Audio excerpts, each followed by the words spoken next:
तो यार आज हम लोग बात करने वाले हैं इंडियन फैमिलीज के बारे में। ये वीडियो तुम्हें बहुत रिलेटेबल लगेगी, तो तुम्हें बहुत मजा आने वाला है। आइए देखते हैं, मजा आएगा। जब तुम सुबह सुबह घोड़े बेच के सो रहे होते हो और तुम्हारी मम्मी को तुम्हें उठाना होता है, तो वो ये नहीं कहती मेरा लाल मेरा बच्चा उठ जा। नहीं, घर के नौकरों की इतनी इज्जत थोड़ी करी जाती है। वो तुम्हें उठाने के तमाम तरीके अपनाएंगी। हो सकता है एक उड़ती हुई चप्पल आए और तुम्हारे कान झन्ना के चली जाए, या फिर एक लाइट की स्पीड से बेलन आए और तुम्हारे दांतों का पियानो बजा के चला जाए। लेकिन कभी कभी मम्मियां थोड़ी सॉफ्ट हो जाती हैं। वो तुम्हें मारेंगी नहीं, वो तुम्हें 1 मिनट के लिए ट्रॉमेटाइज कर देंगी। एक नींद के नशे में डूबे हुए बच्चे को उठाने के 3 तरीके होते हैं। या तो पंखा बंद कर दिया जाएगा, या फिर किचन के बर्तनों का झुंझुना बजा दिया जाएगा, और अगर इनसे भी काम नहीं बनता है तो उनके पास होता है एक ब्रह्मास्त्र। अरे पंकज उठ जा। अरे यार मम्मी सोने दो ना। है? क्या कह रिया है? नहीं उठेगा? अभी रुक, तेरे पापा को बुलाती हूँ।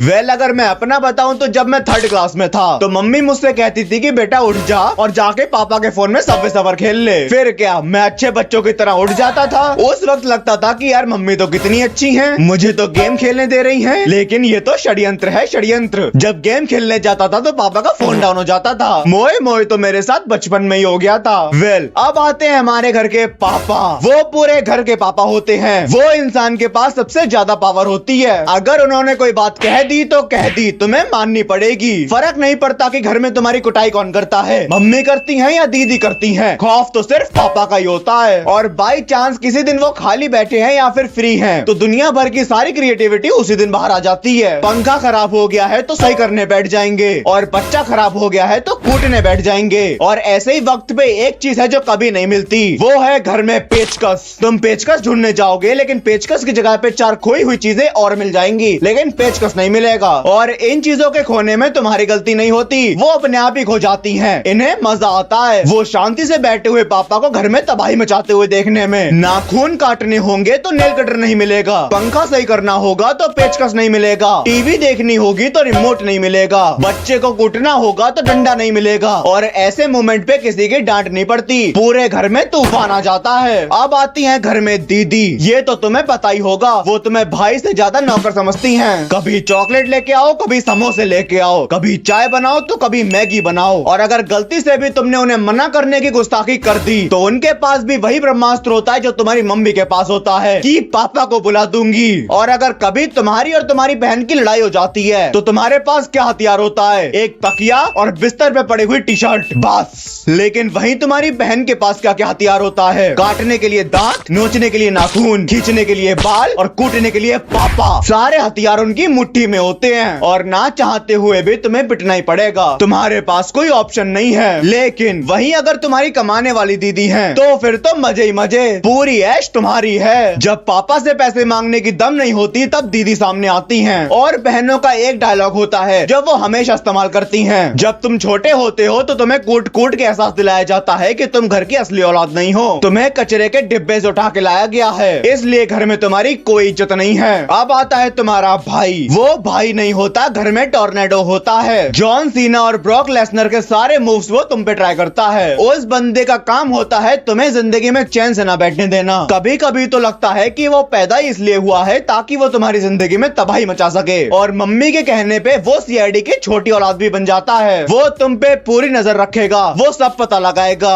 कि तुम्हें लड़कियां पसंद है कि औरतें। बताओ बताओ भैया बताओ जरा, मम्मी को नहीं बताऊंगा। ये शब्द, इन शब्दों पे कभी भरोसा मत करना। खैर इनके अंदर एक और खूबी होती है, तुम्हारी चीजें लेके उन्हें वापस ना करने की। वो ली हुई टी-शर्ट छोटी हो जाएगी लेकिन वापस नहीं होगी। वो लिए हुए चार्जर के तार अलग हो जाएंगे लेकिन चार्जर वापस नहीं होगा। वो लिए हुए पेन की इंक लीक हो जाएगी लेकिन पेन वापस नहीं होगा। खैर अपने भाई ऐसे ही होते हैं। लेकिन अब बात करते हैं घर में होने वाले कुछ रिवाजों की, कुछ परंपराओं की। जब तुम घर में होते हो तो तुम्हें पार्ले जी और टिंडे की सब्जी मिलती है, और वहीं अगर मेहमान आ जाते हैं हैं तो उनके लिए साक्षात ओरियो निकाला जाता है, और टिंडे की सब्जी तो भूल जाओ, साक्षात पनीर बनाया जाता है। और इतने तरीके के पनीर होते हैं कि उनका नाम तो मुझे भी नहीं पता। और क्या तुम्हें पता है, अपनी इंडियन फैमिली के बच्चों में एक स्किल होती है, वो दूर से आती हुई मोटरसाइकिल की आवाज से पता लगा लेते हैं कि पापा आ चुके हैं, घर में तबाही मचने वाली है, छुप जाओ। अगर मैं अपना बताऊं तो मेरी भी बहुत सारी मेमोरीज हैं बचपन की, लेकिन अब तो वो सही से याद भी नहीं है। और वैसे भी हम लोग बड़े हो चुके हैं, मैं, मेरे सिबलिंग्स, मेरी फैमिली, मेरे फ्रेंड्स सब अलग अलग शहरों में जा चुके हैं। खैर, बचपन की मेमोरीज को मेमोराइज करने में मजा बहुत आता है। वेल, अगर तुम्हारी भी ऐसी कोई मेमोरीज हैं तो तुम कमेंट्स में शेयर कर सकते हो। वीडियो एंड करने से पहले एक अनाउंसमेंट है। एक्चुअली मेरे पास एक आइडिया है, मैं निकालने वाला हूँ एक डार्क सीक्रेट सीरीज, जिसमें तुम अपने डार्क सीक्रेट्स मुझे बताओगे और मैं उनको रिवील करूंगा। लेकिन ये डार्क सीक्रेट्स तुम कमेंट्स में मत लिखना, क्योंकि रिवील कर दोगे तो वीडियो का मजा ही क्या है। तुम मुझे पर्सनली इंस्टाग्राम पे डीएम करके बता सकते हो, मैं तुम्हारा रिप्लाई जरूर करूंगा। लिंक डिस्क्रिप्शन बॉक्स में मिल जाएगी, तो फॉलो भी कर लेना और अपने डार्क सीक्रेट्स भी बता देना। तो हाँ गाइज, आज के लिए बस इतना ही। आई होप तुम्हें वीडियो पसंद आई होगी। अगर तुम्हें वीडियो पसंद आई हो तो वीडियो को लाइक कर देना, और अगर चैनल पे नए हो तो चैनल को सब्सक्राइब भी कर देना। तो चलो गाइज, मिलते हैं नेक्स्ट वीडियो में, तब तक के लिए सायोनारा।